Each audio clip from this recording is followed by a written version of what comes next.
Today, Abbas, we witnessed the first graduation ceremony of BOMA, and I don't know, how you felt, but I felt really quite emotional. We just spoke to Gianfranco, and just to see these young people going out into this big wide world, but so equipped with what BOMA's taught them. Tell us a little bit about how BOMA even came about as a Red Cross product or part of the Red Cross family, because it's kind of an unusual fit. And people might be wondering, what is the Red Cross doing with a hotel school? So maybe you can just tell us a little bit about that. So just like you, Gina, I want to say from the outset, today has also been a very emotional, but I would say fulfilling and refreshing day for me. It's like a long journey to get here in a very short time of 2 years. To have these young men and women graduating today with what qualifications they have attained today. It's really, really, I feel good about it, because we've had this dream for some time now, and I feel fulfilled in this dream. First of all, I might want to tell you my own little secret. When I finished high school, I had two things in mind that I wanted to do, and in a way both have actualized without me doing what I had intended to do.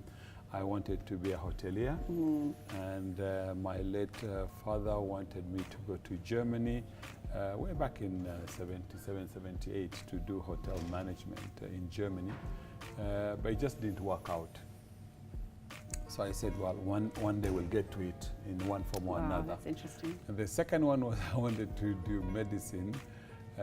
Like any young child who dreams you want to be a doctor, a lawyer, whatever. Or your parents want you to be. They wanted us to do. So that was one other dream. But having joined the Red Cross, I mean, without having to be a doctor, what I've done, I feel that I could not have even achieved even if I was a normal doctor, which I'm not one. God is amazing in how He, just Things plans happen. your life. Yes.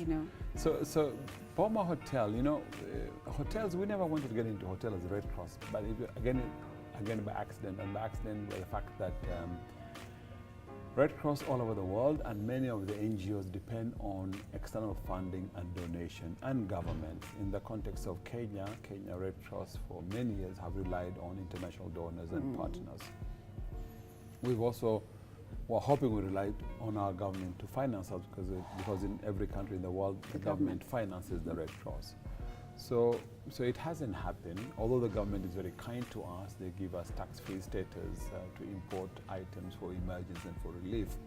But normal funding is something we haven't gotten from them. So my dream was to say, the aid industry is not sustainable, and in the long run it's going to collapse or it's going to die away. So what can we do to become more viable, more independent, and financially sustainable? And one would say then why hotels? But at the time, about 20 years ago, we were spending a lot of money in conferencing, in meetings, in seminars. And my inspiration actually came from YMCA and YWCA that have for close to 100 years, they've had these youth hostels where they have turned them into resource mobilization ventures. And for me, I thought, look, we could actually build a conference center where we will use ourselves and save money, but number two, if other actors and NGOs and other players wanted to use, they could also use it. So way back in 2005 is when we came with the idea to develop the first hotel, which was the Red Court. At the time, we needed about $7 million to do that hotel and to do the office block that we have on the other side. Fortunately, we had some old properties that we could sell, and we were looking for about $140 million to do that. So 80% of that we raised from selling some of our properties.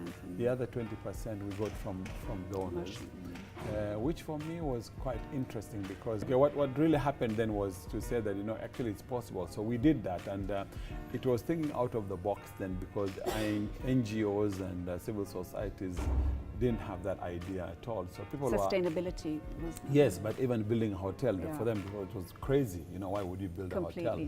So we then decided, we set up a company called Red Court Hotel Limited. We hired people who came and managed the place for us. And in less than 2 years, we realized actually it's a venture that we could go into further. So that's why we came up again with the idea of now building this big BOMA hotel. which was a massive thing, a five-star hotel. We didn't have the money, so we had to go and borrow. Albeit that today we're struggling, yes, to pay the loans, but the fact of the matter is we have this five-star hotel.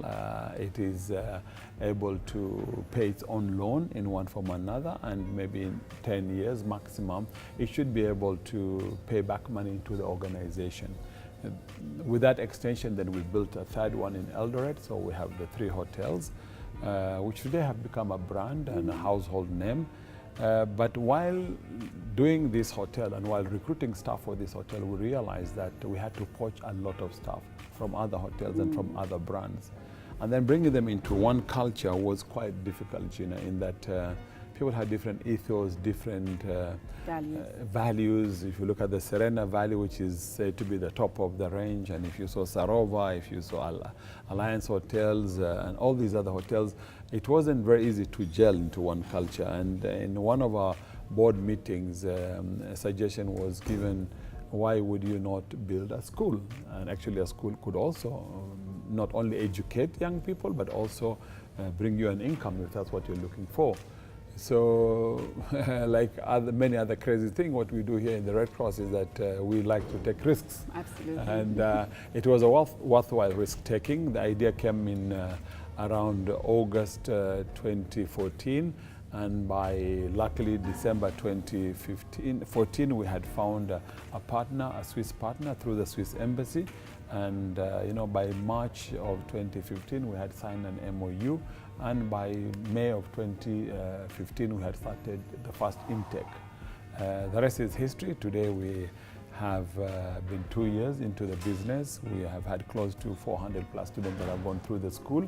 And I would say that the school has also crossed the hurdle of being now self-sustaining, that it can pay its own cost.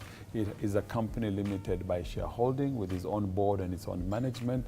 And very happy that today you can proudly say, as a chair of that board, that we've come through the challenges of setting up a new... It's incredible. And you know, it gives the opportunity to not, you know, to also mold young people and to, you know, to create sort of a very holistically prepared person to go out there and to compete globally. And I think that's what makes me very satisfied. Yes. I just want to say that I'm so glad your initial plans of going into hotel school and being a doctor did not work out. Yes. Because I think Kenya would be a lot poorer if Abbas Gullet wasn't the Secretary General of the Red Cross, because he is my mentor, he's my inspiration in all things humanitarian. I mean, this guy walked into Westgate, you know, during the time that we had the terrorist attack without any bulletproof, nothing. And I've been with him during famines and post-election violence, and I honestly, and I say this from the bottom of my heart, I don't know what Kenya would do without Abbas. So I'm just privileged and honored, and whenever Abbas picks up the phone to ask me to do whatever, I will drop whatever I'm doing and be there, because he is such an amazing human being. So Abbas, thank you. Big thank you to you, Gina, and thank you for your friendship. Thank you for being the goodwill ambassador and being the conscience of this country, because there are very few people also like you who would leave everything to help a fellow, not only Kenyan, but a fellow human being. And that's what I love about you, for being original, being for yourself. And thank you for accepting to be the chair of this school, because as you rightly said, you can see the difference and the impact we're going to make in the lives of ordinary young Kenyans, but now also global audience of young men and women from all over the world, but particularly from our own country and from our continent. So I thank you a million times too, and please continue with the same spirit. Thank you.